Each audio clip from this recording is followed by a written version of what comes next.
Hello, my name is Aurelio Voltaire and I'm the composer of the song Innocent. Now, my musical repertoire is made up of murder ballads and ridiculous songs about Star Trek and Star Wars and songs about undead women of the night and vampires and werewolves. It's really pretty bawdy, silly collection of music, but there are a handful of serious songs. And sometimes after a concert, someone will come up to me and they'll tell me there's a song of mine that really helped them to get through a very dark period in their life. And I kind of know right away that it's either Feathery Wings, or it's maybe Sacrifice, or it's Innocent. And it very is often Innocent. Now, the thing is, I say to these people that I'm not surprised, which seems very arrogant, but the reason I'm not surprised that it might help someone is because I write these songs to help myself get through the very same things you're going through. So I say the songs are battle tested because they were written with a very purpose of trying to heal after having gone through something difficult of this nature. Now, as it happens, the song Innocent is about bullying, which is unfortunately a topic I know quite a lot about. My family emigrated to America from Cuba when I was a small child, and we settled in Newark, New Jersey. My elementary school was primarily black and Hispanic, so I thought I fit right in being Cuban, but I was wrong because I was the only one with light colored skin, so I was the white boy, and I was bullied and picked on every single day for being white. And when I say bullied, I don't mean it lightly. I don't mean like they called me names. I mean I was beaten up quite a lot, and it was really pretty terrible, and it was a very difficult thing for someone to have to go through at kindergarten, first grade, second grade, so young in life. We had a change of fortune when I was in third grade and we moved to the suburbs. Driving into our new town, I saw trees and grass for the first time, and I saw white people walking their dogs. And it's a true story. I turned to my sister and I said, "We're going to live with the white people." And I was so excited that we're finally going to live with our own kind because I wouldn't be bullied anymore. And then the first day of school, they did roll call. They said Weinstein, and a hand went up. And then they said O'Malley, and a hand went up. And then they said Hernandez, which is my name. And I raised my hand, and everybody turned around and looked at me. And one kid said, "He's a spick," which is a derogatory term for Hispanic, Latin American people. And from that day forth, I was no longer white. From that day forth, I was the Hispanic kid, and I was bullied every day for being the Hispanic kid. But luckily, in time, they got to know me as a person, and they realized that there were vastly better reasons to hate me. You know, the other boys liked to play sports, and I didn't like to play sports, so that made me a faggot. That was the word they used. I made stop-motion animated films in my basement because I loved Ray Harryhausen and I wanted to be like him. I thought that made me a filmmaker, but that also made me a faggot. And during recess, when the other boys played ball, I would bring this big sketchbook outside and I would draw scenes from Star Trek and Star Wars. And I thought that made me an artist, and that made me very happy. But the word they used for that was also faggot.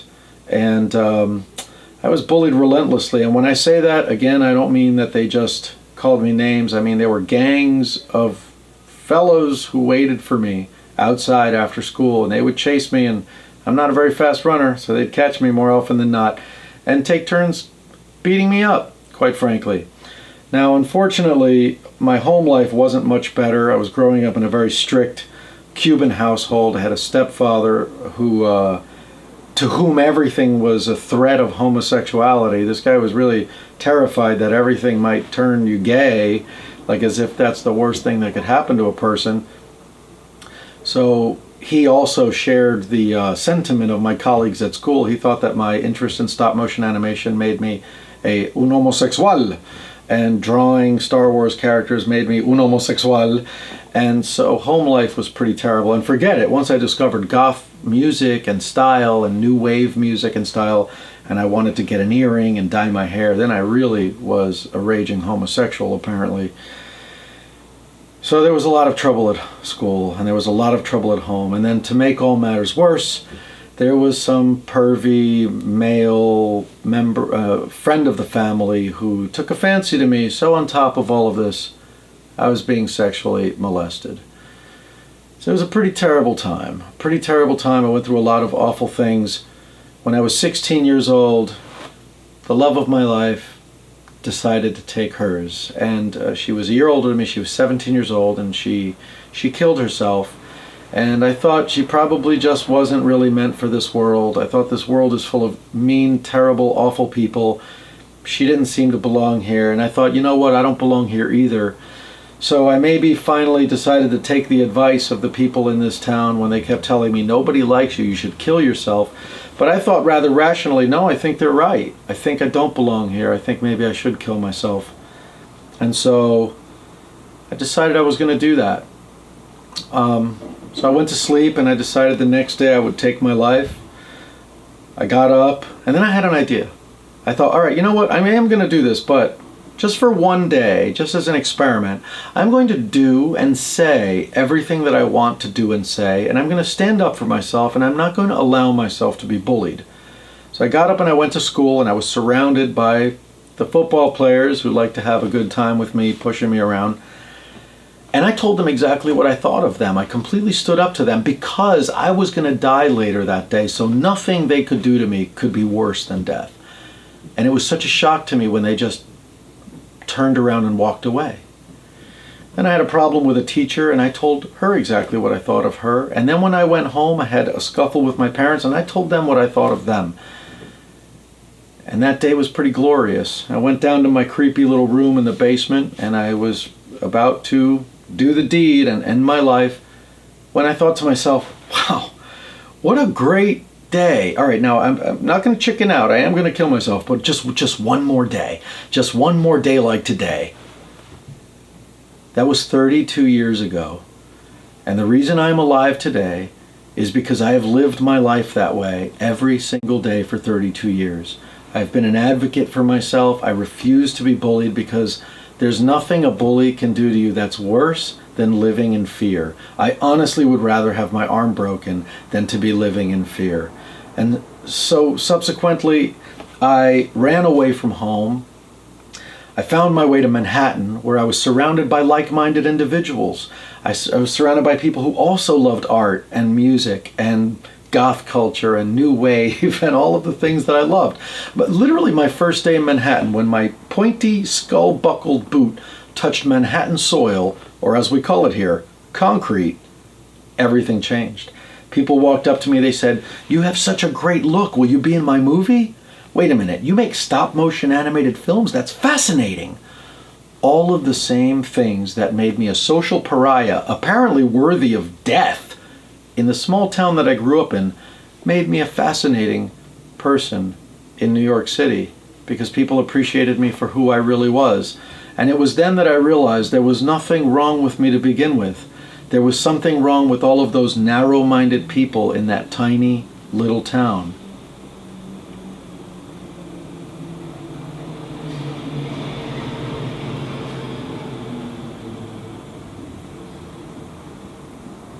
Now, when I was a young boy, I really could have used a song like Innocent. And there's still a lot of hurt inside of me as I think about those times, my childhood and the things that happened, the things that I went through. And so I wrote the song Innocent for myself, for my younger self, if you will. So I hope that if you are experiencing some of the same things that I went through, that this song will help you as well. And more importantly, I hope that you will take my advice to respect yourself, to believe in yourself, to stand up for yourself, and to say, I will not be bullied. If you're being bullied, tell your parents, tell a teacher, call the police, do whatever you have to do to get an authority figure involved, because bullying is just absolutely unacceptable. You don't deserve it. Believe me. Thank you for listening, and I hope you enjoy the song.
they scream and when they yell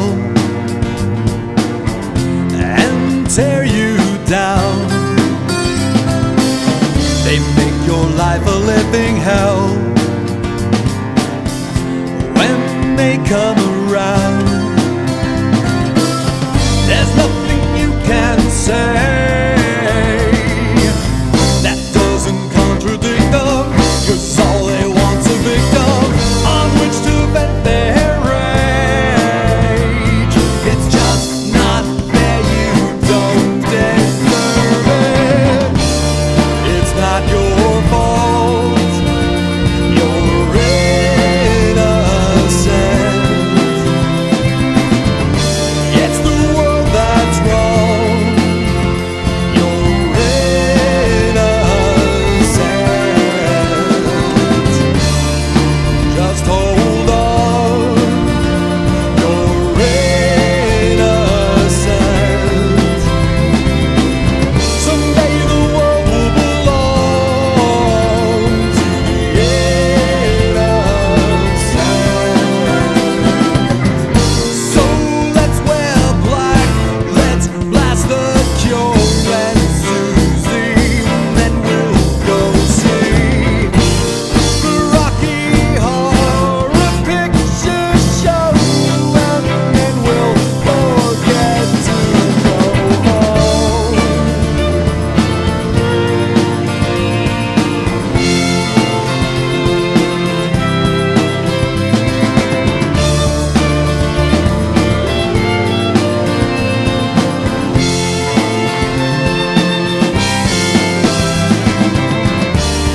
It's not your fault, you're innocent. It's the world that's wrong, you're innocent. Just hold on, you're innocent. Someday the world will belong to the innocent.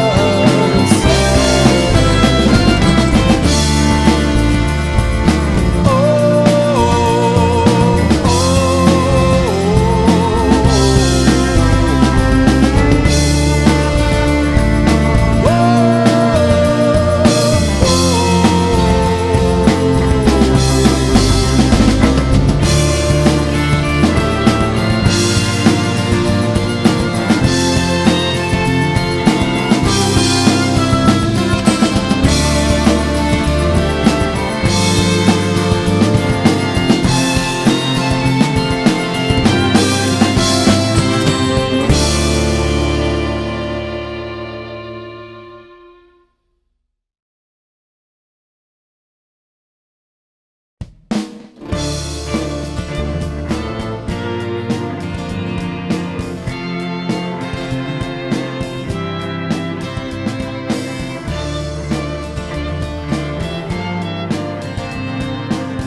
all the evil in the world